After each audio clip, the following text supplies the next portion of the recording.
বাংলাদেশ চলচ্চিত্র শিল্পী সমিতির নির্বাচনে সভাপতি পদে নির্বাচিত হয়েছেন মিশা সওদাগর ও সাধারণ সম্পাদক পদে জায়েদ খান। ভোট গণনা শেষে শুক্রবার গভীর রাতে নির্বাচন কমিশন থেকে ফলাফল ঘোষণা করা হয়। নির্বাচন কমিশনের চেয়ারম্যান পরিচালক মুমতাজুর রহমান আকবর শনিবার সকালে পরিবর্তন.কমকে বিষয়টি নিশ্চিত করেছেন।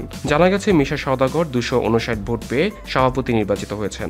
তার নিকটতম প্রতিদ্বন্দ্বী প্রার্থী ওমর সানি পেয়েছেন 153 ভোট। অপরদিকে জায়েদ খান 279 ভোট পেয়ে সাধারণ সম্পাদক নির্বাচিত হয়েছেন। তার নিকটতম প্রতিদ্বন্দ্বী অমিত হাসান পেয়েছেন 145 ভোট। সহসভাপতি হিসেবে দুটি পদে রিয়াজ 328 ভোট এবং নাদির খান 265 ভোট পেয়ে বিজয়ী হয়েছেন।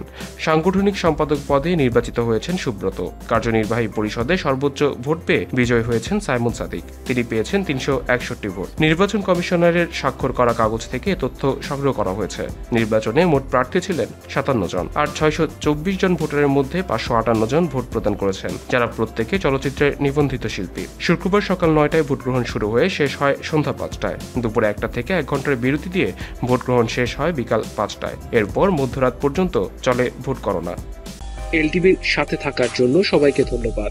বিনোদন জগতের সর্বশেষ সব খবরের আপডেট পেতে আমাদের সাবস্ক্রাইব করতে ভুলবেন না।